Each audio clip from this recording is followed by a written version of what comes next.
الله الرحمن الرحيم. السلام عليكم ورحمة الله وبركاته. الحمد لله رب العالمين، والصلاة والسلام على سيدنا محمد أشرف الأنبياء والمرسلين سيدنا محمد وعلى آله وصحبه أجمعين. Yang berbahagia penceramah undangan kita pada malam ini, Al-Fadil Al-Ustaz Haji Jafri Abu Bakar Al-Mahmudi, Fungsi Masjid Zaid bin Harisah Tuan Haji Aizul bin Adnan, Barisan Haji Jawatan Masjid Muslimin Muslimat, para hadirin yang dirahmati Allah sekalian. Alhamdulillah, selamat datang kami ucapkan ke Masjid Zaid bin Harisah di dalam satu program kita menyambut ma'al hijrah Rasulullah sallallahu alaihi wasallam. Dan pada malam ini kita telah mengundang seorang penceramah, iaitu Ustaz Haji Jafri Abu Bakar Al-Mahmudi.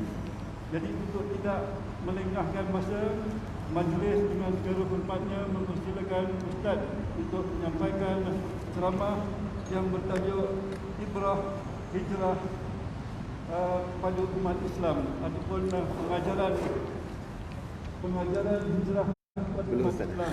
InsyaAllah. Bismillahirrahmanirrahim. Assalamualaikum warahmatullahi wabarakatuh.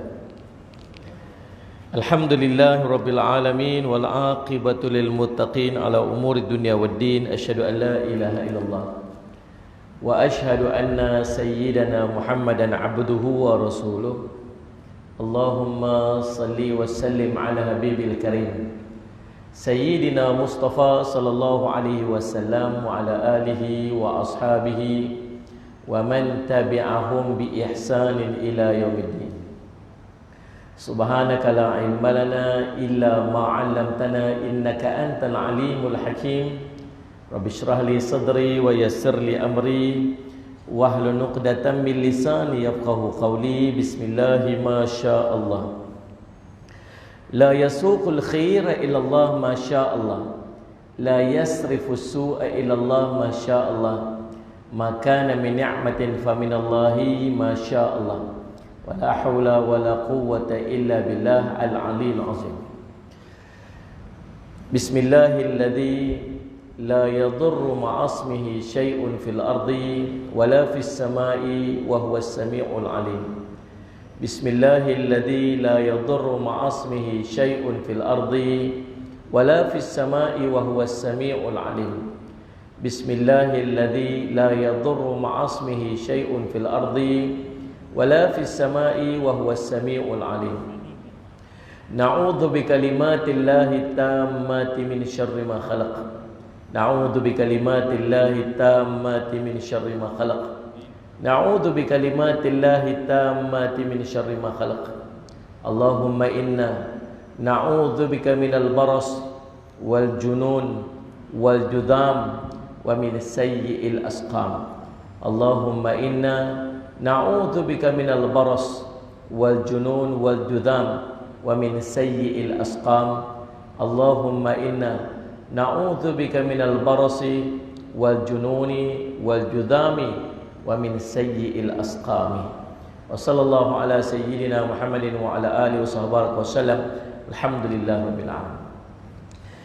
Yang dihormati Tuan Haji pengacara majlis, yang dihormati pengerusi Masjid Zaid bin Harithah, seluruh ahli dan kuasa, tuan-tuan imam, pegawai-pegawai masjid, para asatizah, alim ulama, ibu-ibu, ayah-ayah, tuan-tuan dan puan-puan, sidang hadirin dan hadirat yang dirahmati oleh sekalian. Alhamdulillah, puji syukur kita panjatkan kepada Allah SWT. Dengan limpah kunana yang taufik di sisi Allah, kita dapat bersama-sama pada malam ini, walaupun dalam keadaan PKPP ni, dan kita diizinkan untuk berada dalam masjid, cuma kena jaga SOP dah lah. Jangan risaulah, tak boleh nak buat pun, nak buat macam mana kan? Kita pun teringin nak solat macam dulu, rapat-rapat, selawat kepada orang yang merapatkan saf dan menutup lompang saf. Allah, para malaikat selawat lagi, tapi kita tak boleh nak buat macam mana? Nak teringin nak salam pun teringin ya? Salam, belaga pipi. Dululah, tak boleh. Nak buat macam ni. Wah, ni bidak apa buat macam ni, Ustaz? Apalah nak buat macam mana? Nak jaga nyawa tu lebih penting. Kan? Duk cerita pasal ibadat macam-macam, kalau tak ada nyawa nak ibadat macam mana? Tidak kan? Cerita duduk dalam saf, cerita mai duduk di saf paling hadapan, cerita rapat saf ulang-alik ke masjid. Kalau hilang nyawa tak boleh nak buat. Jadi jaga nyawa tu lebih utama. Insya-Allah, mudah-mudahan Allah Nabi SAW kafir, orang yang ketika dia bermukim ataupun ketika dia sihat. Sebab apa? Sebab dah memang jadi amalan daripada sebelum waktu dia sakit dan waktu musafir tu, dia duk ulang-alik ke masjid, dia buat ibadat. Maka jangan risau, insya-Allah biiznillah. Macam mana pahala kita dapat sebelum daripada ni, macam itulah insya-Allah Allah akan bagi. Walaupun kita duduk dalam keadaan yang macam ni. Tuan-tuan, malam ni kita nak bincang tentang ibrah hijrah baginda Nabi SAW kepada kita. Nak ambil pengajaran. Bukan nak cerita pasal hijrah sangat. Biasa dah dengar kisah pasal hijrah. Nak ambil pengajaran daripada peristiwa hijrah yang berlaku kepada baginda Nabi SAW. Tuan-tuan, Allahumma salli ala sayyidina Muhammad. Jadi kalau ikut kepada SOP kuliah waktu PKPP ni, dia pun tak boleh banyak-banyak kan. InsyaAllah kita berhenti dalam pukul 9 lebih 9. Tu nampak. Kita macam mana pun tak apa. Yang nak menjawabnya nanti masjid. Baik tuan-tuan, sallallahu alaihi wasallam. Jadi peristiwa hijrah yang berlaku kepada baginda Nabi sallallahu alaihi wasallam ni, menurut riwayat berlaku Nabi SAW mula keluar daripada rumahnya pada 27 Safar. Jadi kat mana kaitannya dengan Muharram ni?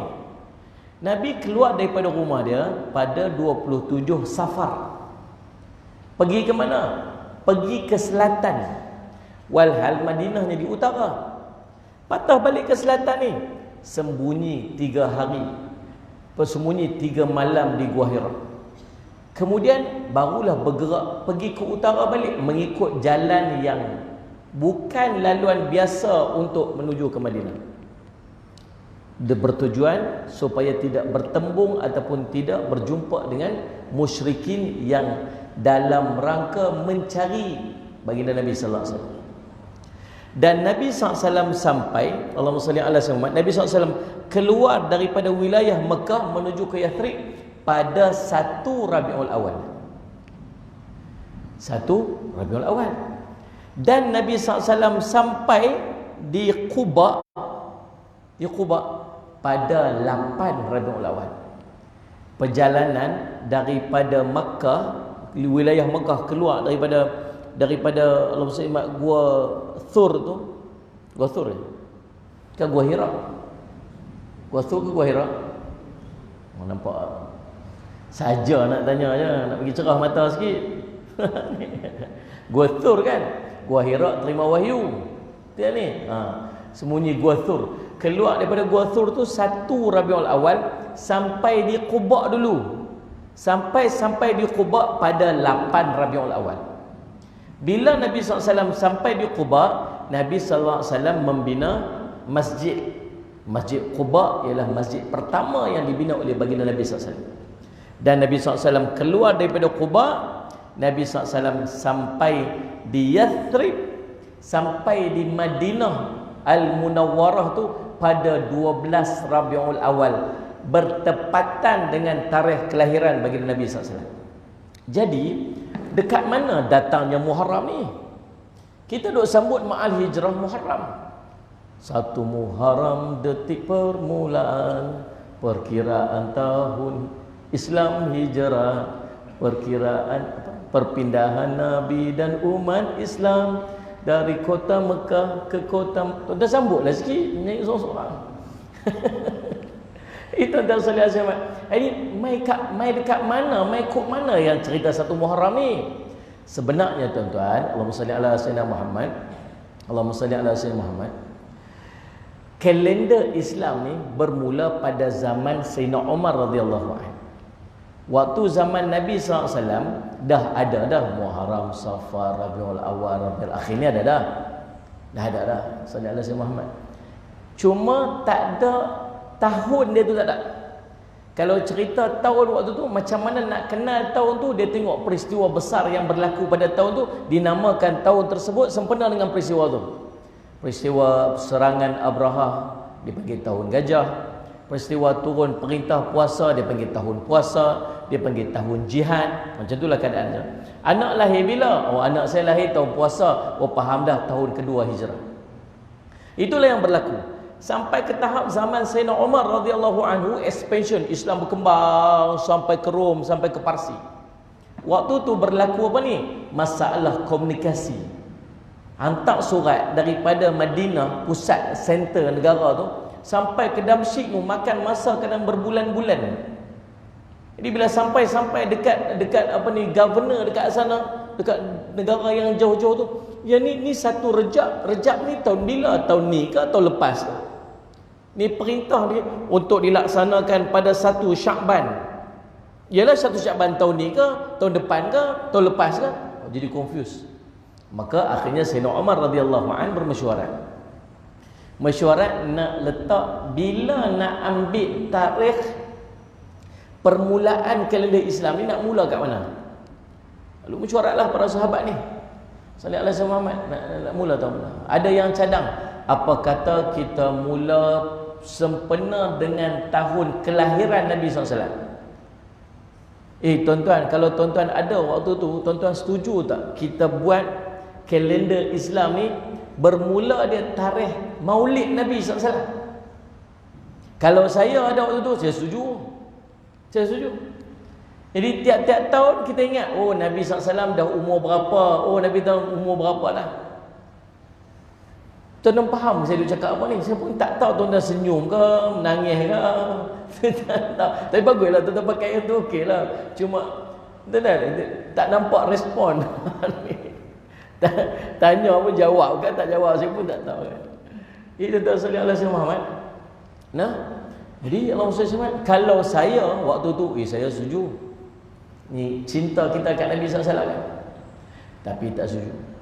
Sayyidina Umar tak setuju. Pasal apa tak setuju? Oh, ni sama macam orang Nasrani. Orang Nasrani dia ambil sempena tahun kelahiran Nabi Isa AS, dia buat tahun dia. Ni tahun 2020, 2020 tahun 2019 patah balik, 2018 tahun 2000 tahun sampai tahun 0001 itulah tahun kelahiran Nabi Isa AS. So jadinya umur Nabi Isa AS sekarang ni 2020 tahun. Faham tak ni? Tu kisah. Oh, ambil, kalau apa kata kalau kita ambil tahun kewafatan Nabi SAW, senang kita boleh ingat bila Nabi SAW wafat. Oh, tak mau. Pasal apa? Sebab jadi perangai orang Majusi, mereka akan buat majlis-majlis kerakyatan dan kebesaran untuk mengingati peristiwa kematian orang-orang hebat di kalangan mereka. Oh, tak mau. Tak mau sama dengan orang. Sampai macam tu tuan-tuan, tak mau sama dengan orang. Kita Nabi SAW kata apa? Allahumma salli ala sayyidina Muhammad. Kita ni akan ikut Yahudi Nasrani ni, kita akan ikut depa kata Nabi SAW sampai depa masuk ke dalam lubang biawak pun kita ikut. Sahabat kata, siapa Rasulullah? Adakah Yahudi Nasrani? Bahkan siapa lagi Nabi SAW punya nak ikut tu. Man tashabba biqaumin fahuwa minhum. Siapa yang menyerupai satu kaum maka dia termasuk dalam kelompok tersebut. Nabi sampai belah rambut pun tak mau ikut macam orang ahlul kitab, orang Yahudi, orang musyrikin. Nabi SAW pernah biar rambut dia terlepas ke depan ni. Tak mau sikat rambut. Pasal apa? Pasal orang musyrikin sikat rambut. Sampai ke tahap macam tu. Bila Allah perintah untuk sikat rambut, baru Nabi SAW sikat rambut. Nabi SAW suruh kita ni pakai, orang lelaki-lelaki pakai kain, pakai seluar kat dalam. Pakai kain, pakai seluar sebelah dalam. Pasal tak mau bagi sama dengan ahlu kitab. Mereka pakai seluar, mereka tak pakai kain. Mereka pakai kain, mereka tak pakai seluar kat dalam. Kita yang tuan-tuan yang pakai kain pelikat tu biasa-biasa akan pakai ni, pakai seluar. Seluar tu bukan pakai seluar dalam, tu memang kena pakai dah. Seluar dalam pun tak pakai. Malu orang. Angkat bukan main gini motor. Weh, angkat tinggi dengan balong. Aircon dia kata. bukan cerita seluar dalam. Seluar ni dekat dalam Allahumma salli ala Muhammad apa ni, dalam kain ni kot sagi terbuka aurat ni. Pasal apa? Pasal tak mau sama macam ahlul kitab. Ada orang mai jumpa Nabi SAW, simpan misai tak simpan janggut. Tuan-tuan semua berjanggut ni, janggut emas. Nabi kata apa? Simpan janggut, nipiskan misai. Berbezalah kamu dengan ahlul kitab. Tak mau langsung sama orang. Kita lah ni nak pakai cara orang Islam, malu. Buat ketayak atas kepala. Malu lah Ustaz. Lagi orang kata saya bagus saya pula. Untuk guru saya kata apa? Peganglah biji tasbih tu. Peganglah biji tasbih. Kita kalau pegang tasbih ni, dia jadi kan? Pegang tasbih ni sekali. Duduk. Subhanallah. Malu Ustaz. Lagi orang kata kita bagus sangat. Ni orang pakai skirt tak malu pun. Tengok ni. Orang rambut tunjuk tu tak malu pun. Kita nak tunjuk yang agama kita sendiri macam-macam. Sebab tu Nabi SAW kata apa? Sallallahu alaihi Muhammad. Islam itu dagang kembali dagang. Lalu tak mau. Akhirnya seorang cadang. Sallallahu alaihi wasallam. Apa kata kita ambil peristiwa hijrahnya baginda Nabi SAW. Pasal apa? Pasal dengan peristiwa hijrah, tahun hijrahnya baginda Nabi SAW ni merupakan permulaan kepada hebatnya Islam. Yang membezakan di antara hak dan batil bermula pada tahun hijrah. Bila hijrah, Islam ni berkembang. Waktu duduk di Mekah, nak semayang pun tak, nak kena sembunyi-sembunyi. Tuan-tuan tengok Allah simpan kat kita. Kalau cucu kita tanya, Wan, pasal apa semayang zuhur baca pelan-pelan? Pasal apa semayang maghrib, isyak, subuh baca kuat-kuat? Kalau cucu kita tanya tu, dia nak jawab apa tuan? Dia jawab apa? Tak usah duk tanya banyak-banyak lah, semayang sudah. Kita jawab itu senang sikit kan. Rupanya hikmah Allah nak tunjuk kat kita, nak simpan kat kita tuan-tuan. Waktu Allah turun perintah semayang tu, Allahumma salli ala Muhammad, waktu tu Nabi SAW masih di Mekah. Waktu duduk di Mekah ni tuan-tuan, orang musyrikin duduk tengok aja apa perbuatan. Siapa yang nampak cenderung pada Islam, kena tangkap, kena seksa, kena apa. Waktu tu turun perintah semayang. Nak kena semayang, wajib semayang. Semayang macam mana? Waktu siang-siang semayang pelan-pelan. Sebab orang musyrikin duduk lalu lalang, lalu sibuk-sibuk, lalu jangan baca kuat-kuat, saya ikut dengar. Waktu tu tak syariat semayang jemaah lagi. Pensyariatan semayang berjemaah ni berlaku di Madinah. Waktu tu kita dah ada puasa, faham tak? Orang Islam dah berkembang elok, tak ada gangguan, dah boleh semayang jemaah. Waktu di Mekah tak lagi, tapi wajib semayang lah. Malam-malam boleh semayang, baca kuat sikit, tapi tak boleh jemaah lagi. Bismillahirrahmanirrahim, Alhamdulillahirabbil alamin, Ar-Rahmanirrahim. Bolehlah kuat sikit. Waktu tu pasal apa? Pasal musyrikin duk sibuk dengan gegar baganza lah. Contohlah, duk sibuk dengan malam-malam tidur dah apa semua. Jadi subhanallah, nak cerita waktu di Mekah ni nak buat ibadat pun susah. Tapi bila hijrah pergi ke Madinah, Islam dah ada puasa, Nabi SAW dah ada puasa, Islam berkembang, boleh semayang berjemaah, boleh buat ibadat, boleh dakwah. Akhirnya Islam pergi sampai 1/3 dunia. Dan maka kisah hijrah ni sangat besar impak dia kepada Islam. Maka sesuai kita ambil tarikh tu, tahun tu sebagai permulaan kepada kalender Islam. Peristiwa ni, pemilihan ni berlaku lebih kurang pada tahun ke-14 Hijrah. Tahun 14 Hijrah. Nabi SAW wafat tahun berapa? Tahun berapa Nabi SAW wafat tak? Astaghfirullahalazim. Tak bunyi tu tahun 10. Nabi SAW wafat tahun 10 Hijrah. Sayyidina Abu Bakar memerintah 2 tahun 12 Hijrah. Dalam riwayat cerita peristiwa berlaku pemilihan kalender Islam ni berlaku 2 tahun selepas itu. Lebih kurang tahun 14 Hijrah.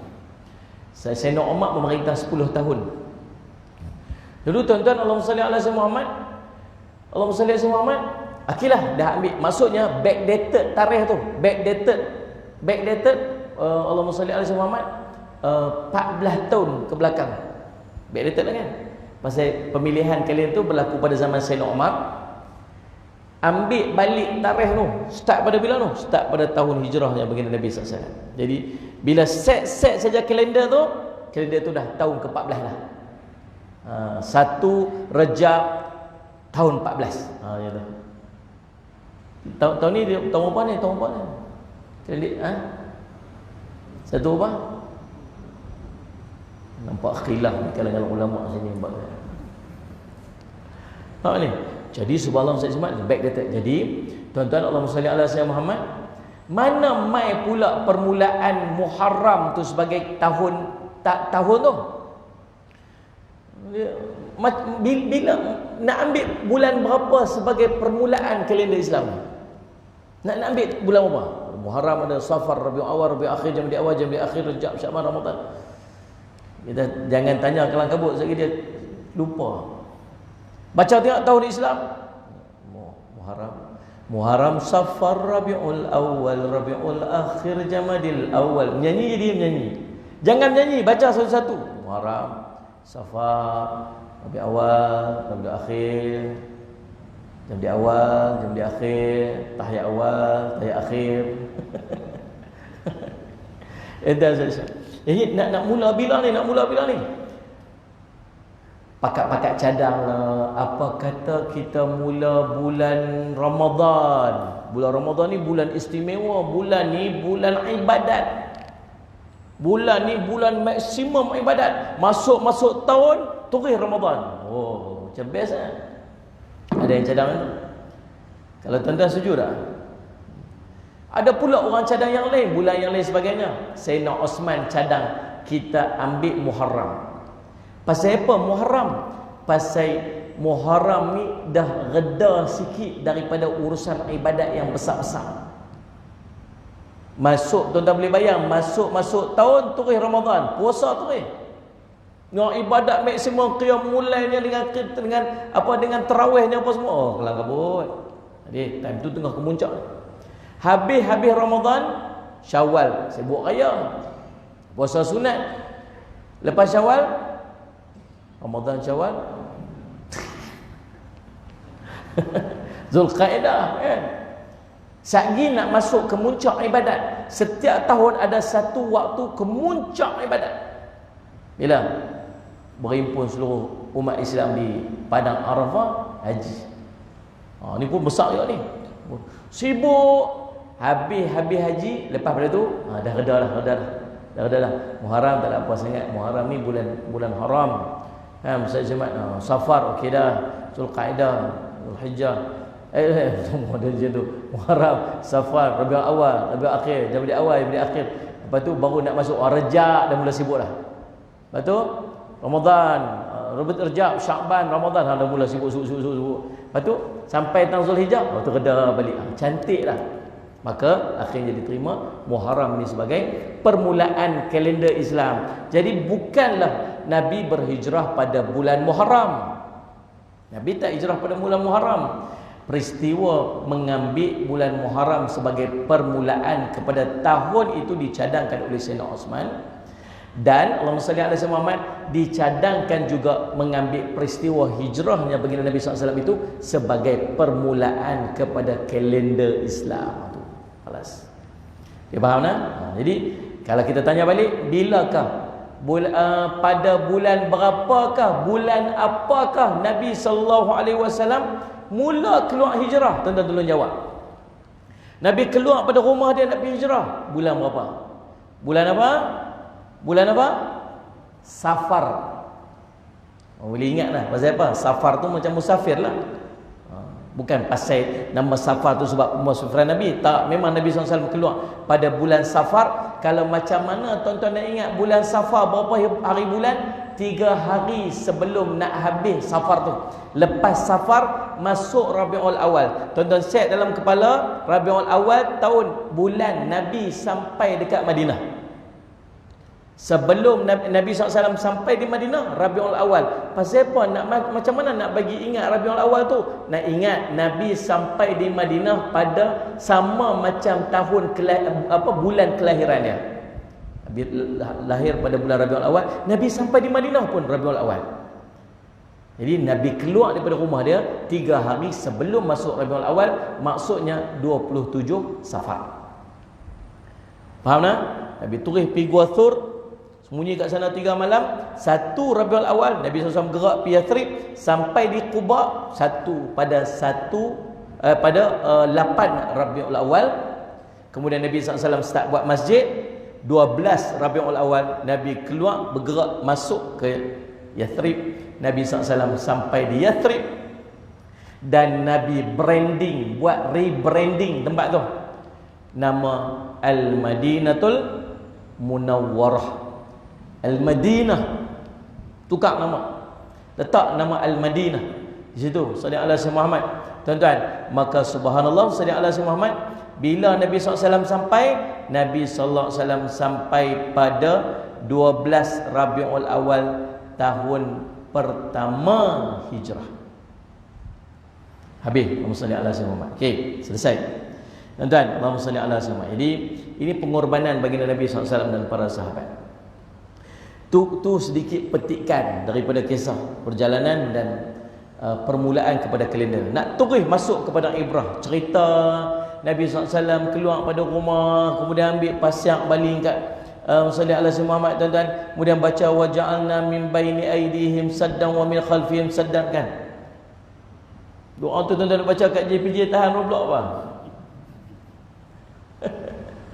Ingat orang tu, kata kalau kereta rotek kereta mati, nampak polis kat depan, baca tu wa ja'alna min baini aydihim, polis tahan, nanti minta lesen, wa ja'alna min baini aydihim saddan wa min khalfihim. Nabi SAW, tuan-tuan, mukjizat Allah bagi dekat Nabi SAW, keluar dalam keadaan siapa pun tak perasan. Dia tak payah cerita. Depa terlena Nabi SAW keluar. Sayyidina Abu Bakar radhiyallahu anhu dah siap buat persiapan, bawa Nabi SAW pergi sembunyi dekat Gua Thur. Gua Thur, Gua Hira ke Gua Thur? Saya tanya lagi. Dan lalu masuk, Sayyidina Abu Bakar masuk dulu sebagainya. Kemudian duduk dekat dalam Gua Thur berapa lama, orang musyrikin keluar cari. Lepas tu jumpa sampai kat depan pintu Gua Thur, Nabi SAW sembunyi kat sana, depa tak nampak. Kemudian depa turun, kemudian Nabi SAW keluar. Abdullah bin Abu Bakar, anak Sayyidina Abu Bakar, tiap-tiap hari keluar naik daripada Gua Thur pergi turun ke Mekah, keluar Gua Thur, turun Gua Mekah, pergi tengok-tengok dan dengar cerita-cerita di Mekah, apa yang dia cerita tentang Nabi SAW.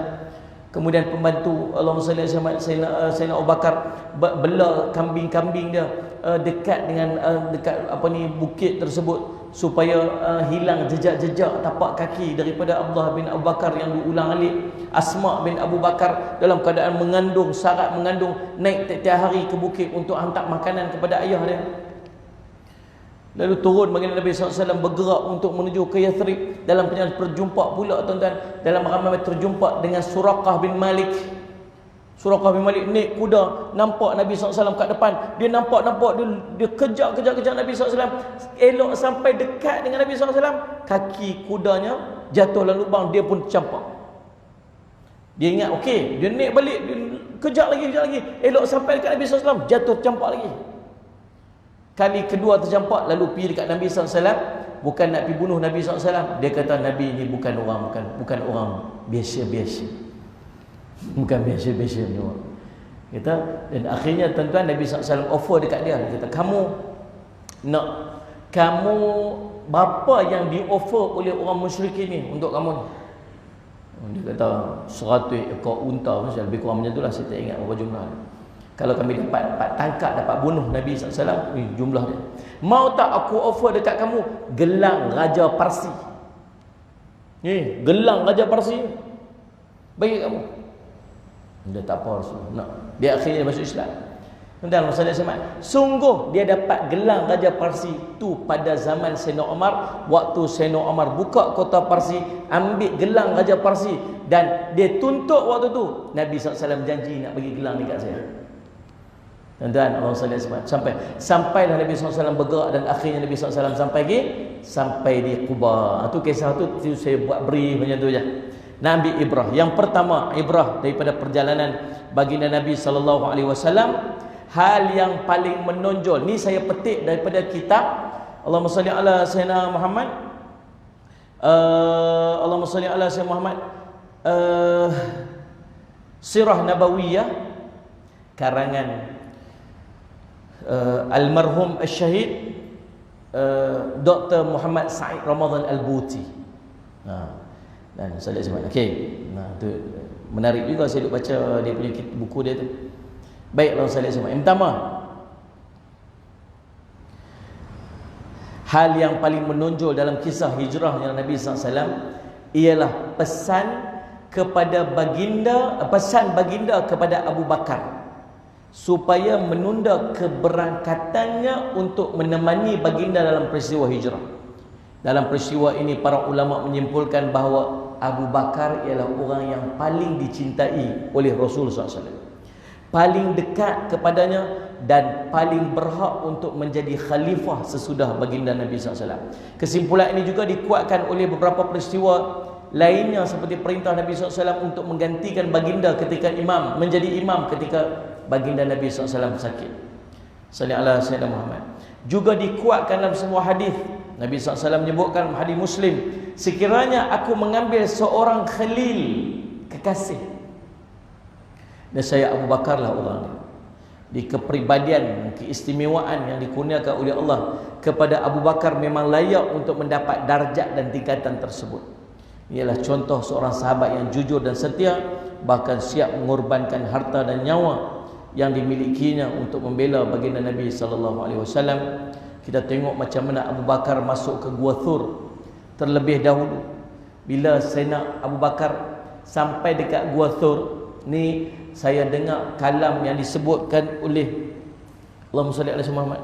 Allahumma salli ala Sayyidina Muhammad. Siapa nama? Maulana Abu Bakar, seorang ulama hadis daripada India. Dia cerita. Dia kata, waktu Nabi SAW sampai ke Gua Thur, Sayyidina Abu Bakar masuk dulu.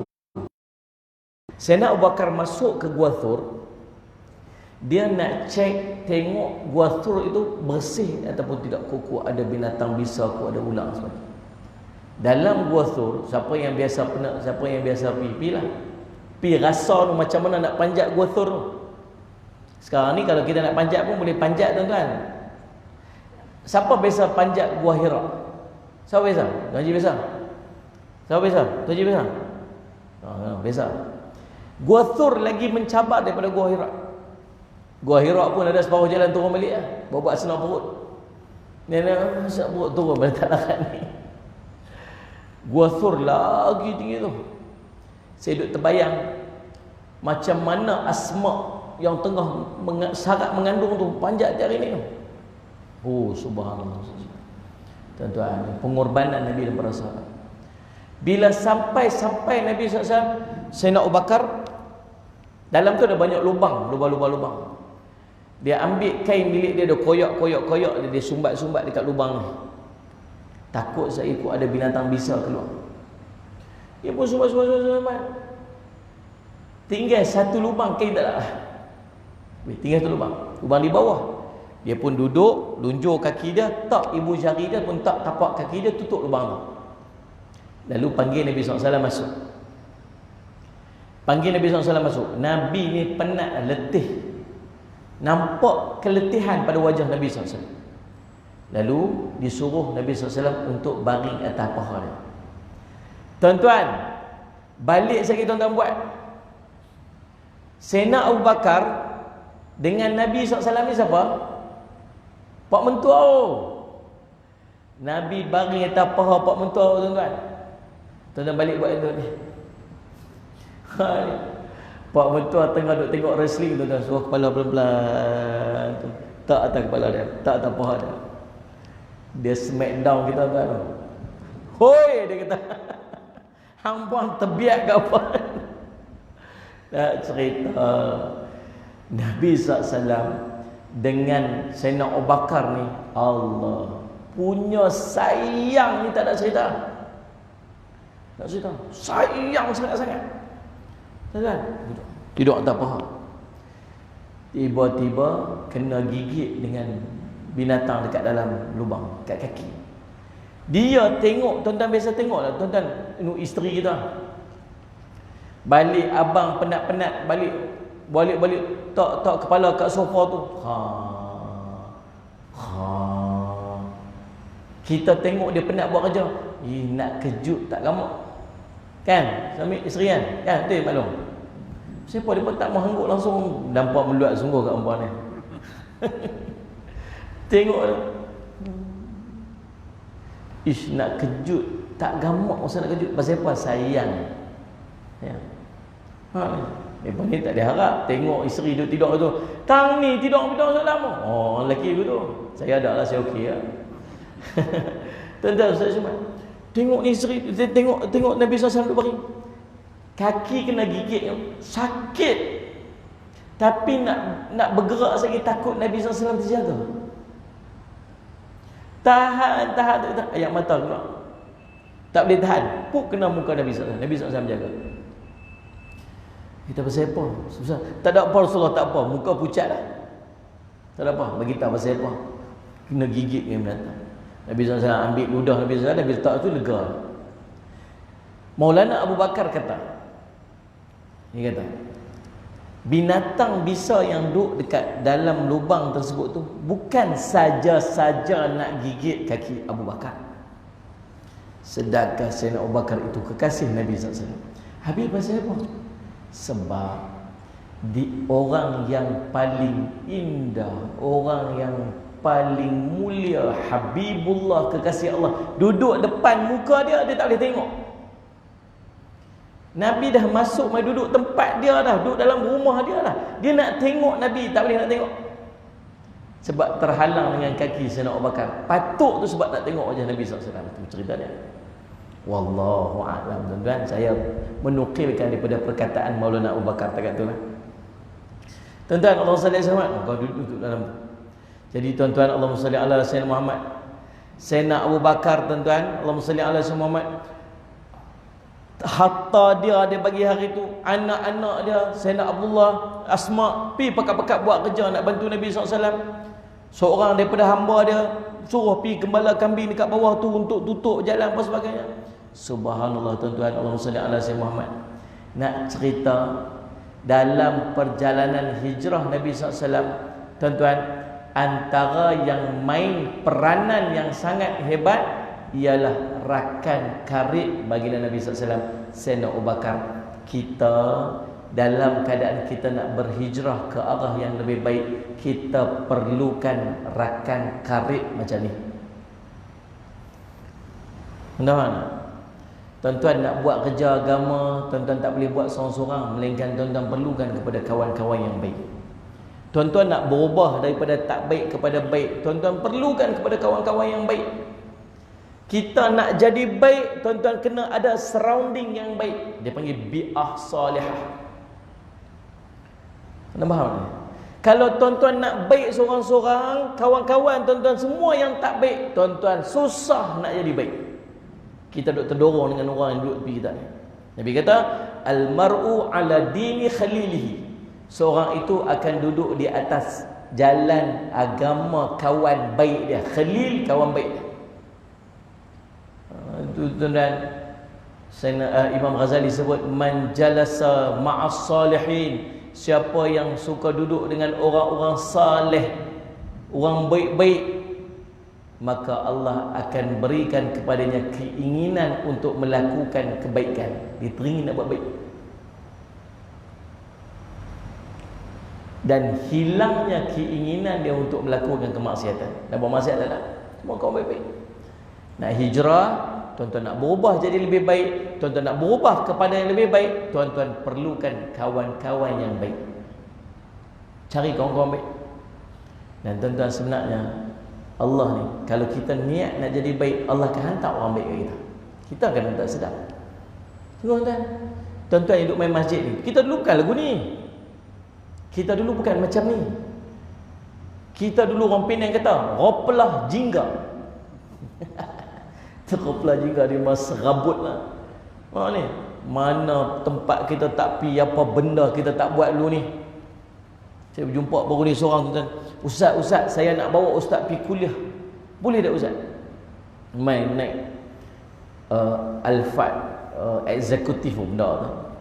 Saya masuk ke dalam tu, ya Allah, apa punya nikmat ni. Kata, Ustaz, saya nak bawa Ustaz pi kuliah.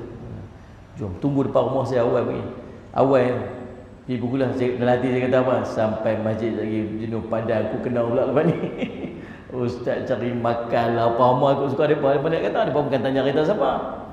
Kita pun duduk belakang, ya Allah, punya Allah sedar. Dia kata apa? Ustaz tahu, saya dulu bukan macam ni Ustaz. Saya dulu gangster. Saya dulu gangster Ustaz. Saya pukul orang. Saya bouncer. Saya ada grup saya ada orang-orang kiri kanan saya. Malam-malam ni telefon, ada kes kat sini, turun sekarang ni, turun. Gangster. Tapi Ustaz, bila saya niat nak berubah jadi baik, Allah hantar orang baik bagi saya. Kita tanda macam tu. Abu Lais Al-Samarqandi dia sebut, dia antara tanda taubat seseorang itu diterima. Ada empat tanda taubat kita diterima. Nak tahu kita ni taubat, dulu kita buat tak baik, dulu kita jahat, dulu kita tak elok, macam-macam kita buat dulu ni, kita taubat dah, ya Allah ampun dosa aku, ya Allah aku silap, ya Allah. Kadang-kadang tak lafazkan taubat tu sangat. Nabi kata ittabi' as-sail atahasanata tamhuha. Kamu lakukan kebaikan, yang kebaikan ni akan memadam dosa-dosa kamu. Tu kita duk main ulang alik masjid, duk mula baca Quran, duk dalam majlis ilmu ni. Ini perbuatan-perbuatan kita yang memadamkan dosa-dosa kita dengan kita tak sedar. Faham tak ni? Nak tanda Allah ampun dosa-dosa kita ni, 4 kata Abu Lais Al-Samarqandi. Yang pertama, kita akan jadi orang yang jaga perkataan kita. Dia tak cakap merepek-repek lah. Merapu, merepek, cakap maki orang. Ni fitnah orang apa dah tak buat lah. Tu kerja dulu-dulu duk buat, sekarang tak buat lah. Nak tulis apa dalam Facebook pun timbang 2-3 kali. Tu tanda lah. Yang kedua, dia hilang iri hati dan dengki pada orang yang lain. Oh, dia dapat nikmat, dia tak apalah, rezeki dia nak buat macam mana. Kalau dulu orang dapat, ya santau orang tu. Orang tu dapat projek apa tuan-tuan, buat macam-macam. Ikhtiar nak bagi orang tu jatuh. Tu dulu kita. Tu ni tak ada apa dah. Tapi ada Ustaz, dia nak kaya, Allah rezeki Allah bagi kat dia. Saya ni pun okey dah Ustaz. Hilang. Yang ketiga tuan-tuan, Ustaz Al-Syamad, apa dia? Bila Allah ampun dosa dia tuan-tuan, dia lagi banyak bertaubat dan lagi banyak buat ibadat. Pasal apa lagi banyak taubat? Hati dah bersih. Tadi tak berapa nak taubat sangat sebab hati tengah tenggelam dalam dosa. Bila Allah ampun dosa ni, aku ni dosa banyaklah, taubat. Takutlah mati esok, buat ibadat, banyak buat ibadat. Pasal apa? Takut mati. Dia berasa. Dan yang keempat, apa dia? Allah akan bagi dekat dia kawan-kawan yang baik. Itu tuan perasan tak benda-benda ni ada kat kita? Tuan-tuan yang duk main masjid ni tuan-tuan, sallallahu alaihi wasallam, grup WhatsApp kita tak sama macam grup WhatsApp kita waktu kita duduk serabut-serabut kita ni. Ni. Kawan-kawan yang duduk dalam grup WhatsApp tu, saat-saat dah hantar poster kuliah, saat-saat hantar tazkirah, saat-saat hantar. Dia tak sama. Mana pi geng-geng dulu ni? Tak tahu. Sama ada kita left group ataupun kita kick out from the group. Mau tak kick out. Saat-saat hantar poster, mereka duk merapu-merapu kat situ, kita pergi hantar kuliah, poster kuliah, dia kata apa? Ustaz ni main dah. Ni ustaz ni main dah, dia kata kita. Tuan-tuan, awal pantang silap sikit pun tendang kita keluar. Alhamdulillah kita tak apalah tuan, sabar bi ya. Tapi akhirnya kita duduk dalam grup-grup yang orang baik-baik. Mudah-mudahan kata Abu Lais Al-Samarqandi, itu tanda bahawa taubat kita diterima. Sallallahu alaihi wasallam. Ahlan wa sahlan, wa marhaban bik. Ifalak. InsyaAllah. Baik, Allahumma salli ala Sayyidina Muhammad. Yang kedua, salli ala Sayyidina Muhammad. Ibrah yang kita boleh ambil. Mungkin akan terlintas dalam benak mukmin, kata Allahumma salli ala Sayyidina Muhammad. Allahumma salli ala Sayyidina Muhammad Syekh. Mungkin akan terlintas dalam benak seorang muslim untuk membandingkan hijrah Sayyidina Umar dengan hijrah baginda Nabi SAW. Lalu dia berkata, mengapa Umar berhijrah secara terang-terang menentang orang musyrikin tanpa rasa takut, sementara Nabi SAW hijrah sembunyi-sembunyi? Ini orang kata. Tengok Sayyidina Umar keluar waktu hijrah tu, pi duduk dekat Kaabah tu. Dia kata, ni Umar, hari ni aku nak keluar hijrah ke Madinah. Siapa yang berani tahan?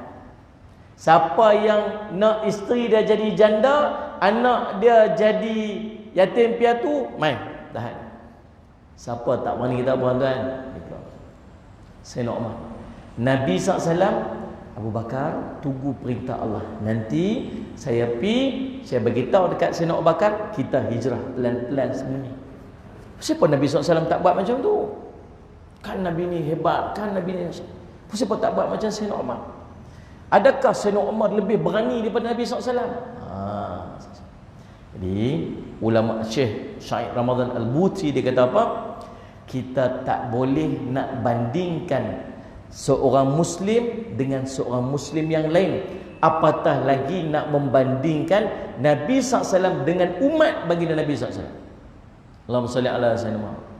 Tindakan Umar itu bersifat peribadi, dan Nabi sesuai dengan apa? Sesuai dengan gaya dia, sesuai dengan kapasiti dia, keberanian dia, sesuai dengan dia.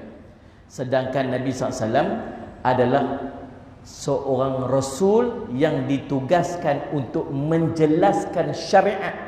Kalau Nabi SAW buat macam ni, dia jadi hadis.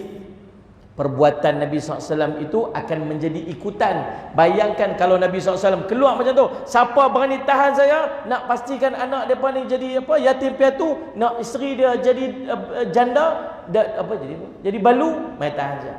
Tuan-tuan boleh bayang tak macam mana kita ni nanti semua ikut pun Nabi SAW, akhirnya apa jadi? Faham tak ni?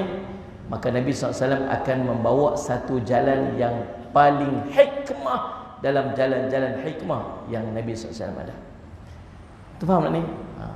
Jadi tuan-tuan, jadi Nabi SAW ditugaskan oleh Allah untuk menjelaskan syariat, yakni bahawa semua tarikat tindakan baginda yang berkait dengan agama merupakan syariat bagi kita. Itu sebabnya maka semua sunnah baginda Nabi SAW berupa perkataan, perbuatan, sifat, takrirnya sallallahu alaihi wasallam merupakan sumber syariat kepada kehidupan kita. Jadi apa? Jadi sunnah. Jadi tuan-tuan, seandainya Nabi SAW melakukan seperti apa yang dilakukan oleh Sayyidina Umar, nescaya orang-orang yang mengira bahawa tindakan itu adalah wajib, yakni tidak boleh mengambil hati-hati, tak boleh nak bersembunyi ketika dalam keadaan bahaya. Padahal Allah menggalakkan syariatnya di dunia berdasarkan tuntutan sebab dan akibat. Bahkan segala sesuatu ini pada hakikatnya terjadi dengan sebab dan kehendak Allah Subhanahu Wa Taala. Selesai. Dua dah. Kita cerita tentang Sayyidina Abu Bakar, yang kedua cerita tentang Sayyidina Umar. Yang ketiga, Sayyidina Ali pula. Tugas Sayyidina Ali karramallahu wajhah menggantikan Nabi SAW dalam mengembalikan barang-barang yang dititip, yang disimpan kepada baginda Nabi SAW kepada para pemiliknya, merupakan bukti nyata sifat bercanggahnya sifat yang dilakukan oleh orang-orang musyrik.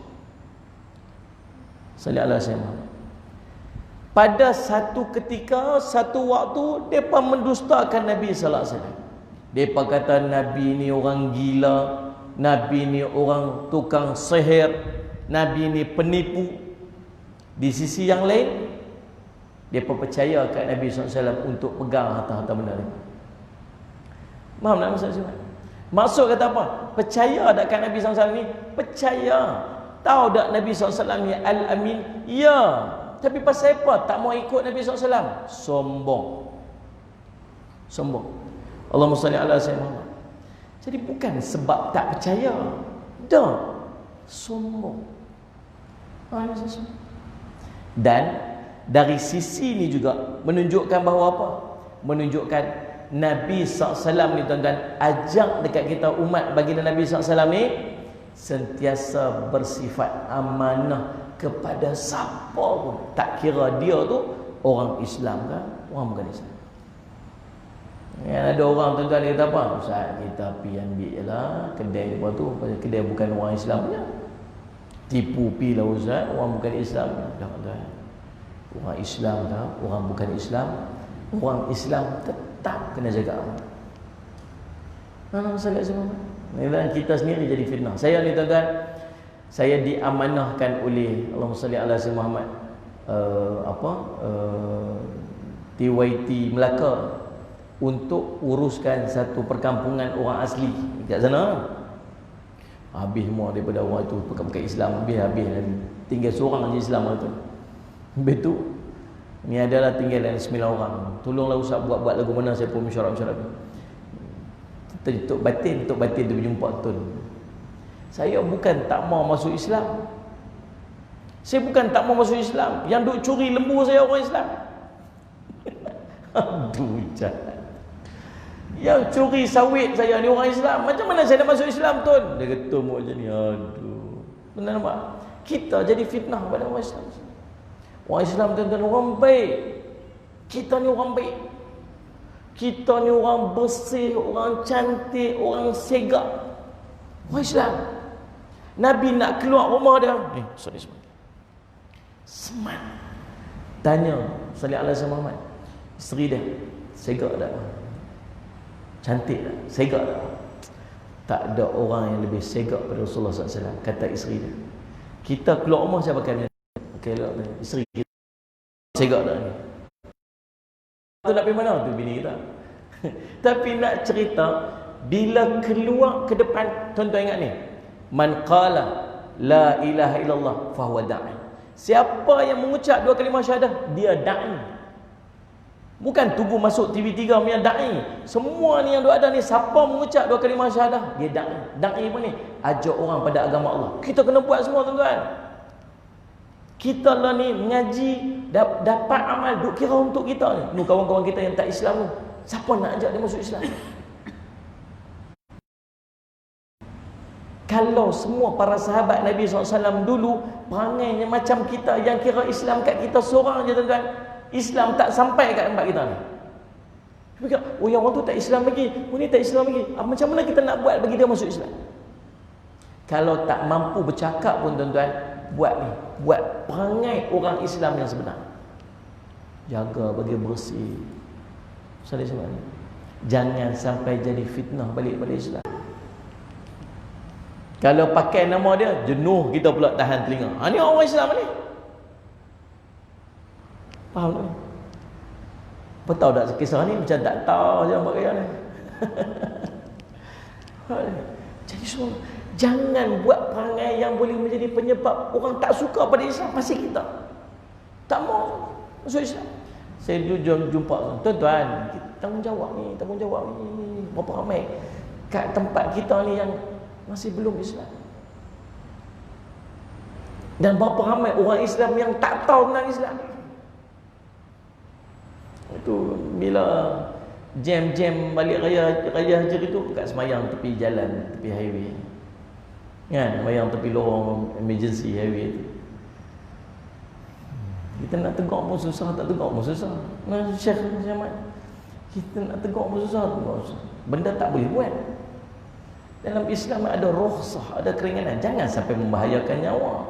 Habis sangat tak boleh semayang, jangan berhenti di semayang jalan. Tonton baca, belajar dalam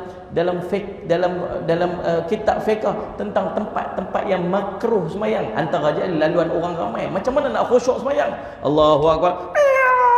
Lalu belakang. Allahu Akbar. Oh, lori belakang sakit. Nak khusyuk macam mana? Tak boleh. Paling sangat tak boleh semayang, semayang hormat waktu, ada mazhab Syafi'i. Sampai semayang lain. Bukan qada i'adah, ulang balik semayang. Tak berdosa pun. Siapa nak semayang tu? Bila kita nasihat, marah kita balik. Makiamun ustaz semua kena. Tuan-tuan, menunjukkan kita apa? Bukan cerita orang Islam tak masuk Islam. Orang Islam sendiri pun tak faham macam mana dia nak buat Islam dia. Maksud dia tanggungjawab kita banyak tak? Banyak tuan-tuan kita nak buat. Tapi kita duk kisah kita macam orang ni kita tak kisah. Ni. Dah lah tak mau kisah tentang orang tak mau masuk Islam, orang tak suka Islam, orang Islam yang tak faham Islam. Dia pula buat fitnah pada Islam. Dia buat perangai yang tak elok. Itu orang semayang tepi highway tu, ada orang bukan Islam, dia kata apa? Orang bukan Islam ni sebut kat kawan saya. Dia kata, wah Islam ajak sampai macam ni ke? Kalau lori masuk langgak lagi macam mana? Kalau ada orang accident naik ambulan nak lalu kawasan tu, ni nyawa ni dalam ambulan ni. Kita berhenti tepi tu.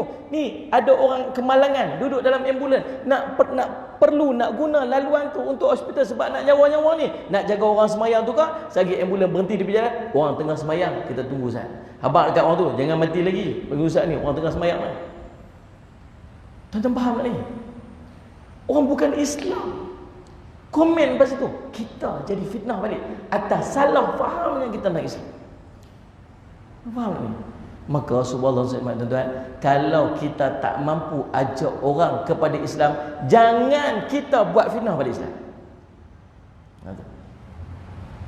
Yang keempat, sallallahu alaihi wasallam. Sallallahu alaihi wasallam. Syekh Ahmad mai saya tak boleh nak kuliah, saya risau dengan dia. Jadi jadi sallallahu alaihi wasallam kod salah lagi susah. Yang keempat, Allahumma salli ala sayyidina Muhammad. Jika kita perhatikan kegiatan dan tugas yang dilakukan oleh Abdullah bin Abu Bakar yang mundar-mandir antara Gua Thur dan Madinah. Abdullah bin Abu Bakar anak kepada Sayyidina Abu Bakar yang mundar-mandir daripada Gua Thur dan Mekah untuk mencari berita dan mengikuti perkembangan, kemudian melaporkan kepada Nabi SAW dan Abu Bakar. Juga tugas yang dilakukan oleh Asma binti Abu Bakar mempersiapkan bekal perjalanan makanan. Kita dapat satu gambaran dan sosok kepribadian yang harus diwujudkan oleh pemuda muslim yang berjuang di jalan Allah demi merealisasikan prinsip dan menegakkan masyarakat Islam. Kegiatan dilakukan tidak hanya terbatas pada ibadat saja, tapi harus mengerahkan segenap potensi dan seluruh kegiatan untuk perjuangan Islam. Itu adalah ciri khas pemuda dalam kehidupan Islam dan kaum muslimin setiap masa. Perhatikan orang-orang yang ada di sekitar Nabi SAW pada masa dakwah dan jihadnya, sebagian besarnya terdiri daripada para pemuda yang masih belia. Mereka tidak bertangguh dalam mobilisasikan segala potensi demi membela Islam dan menegakkan masyarakatnya.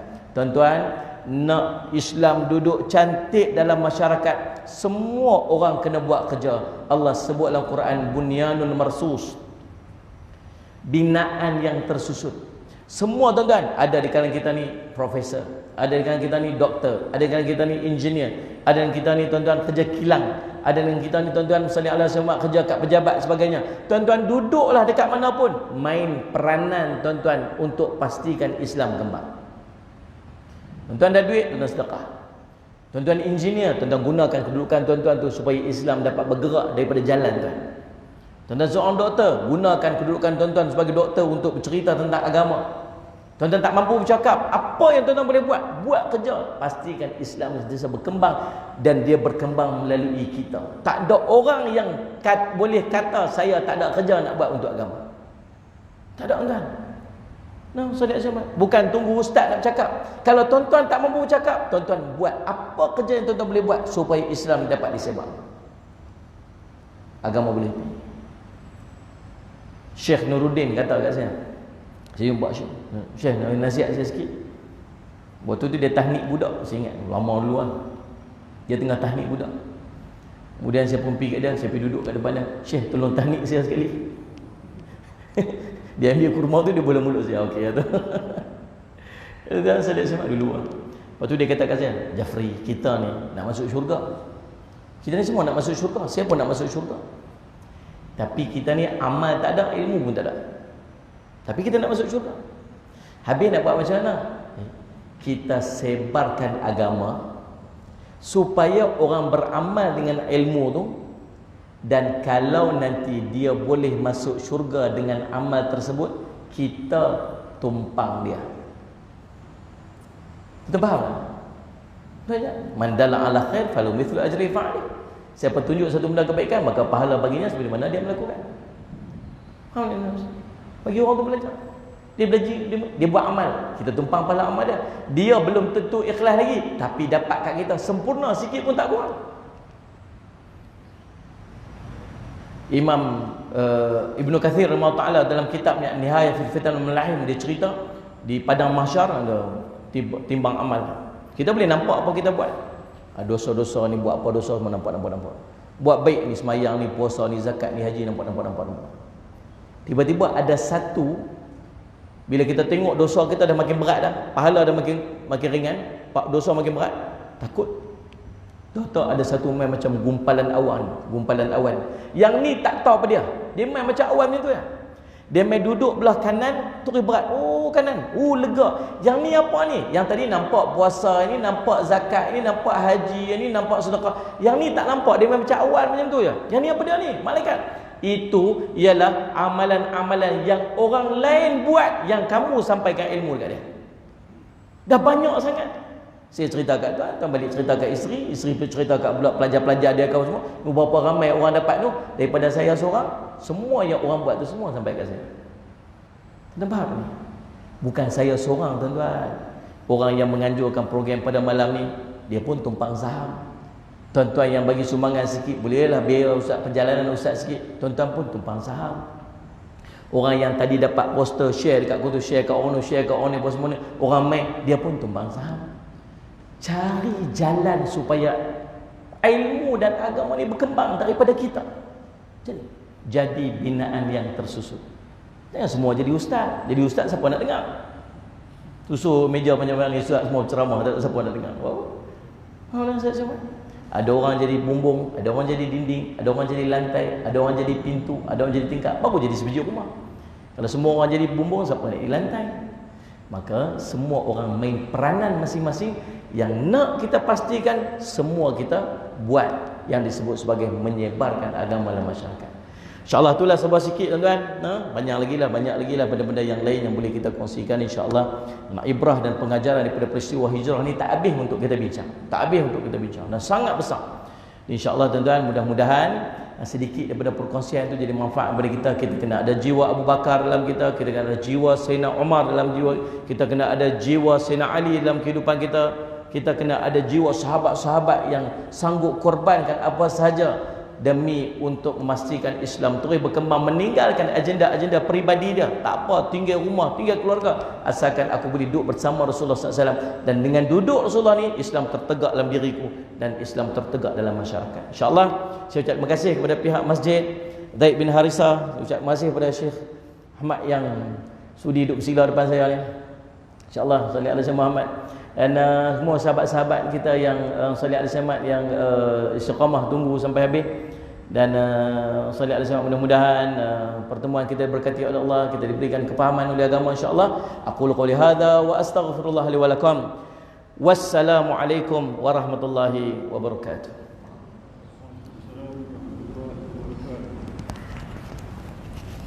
Alhamdulillah. Tadi ceramah ma'al hijrah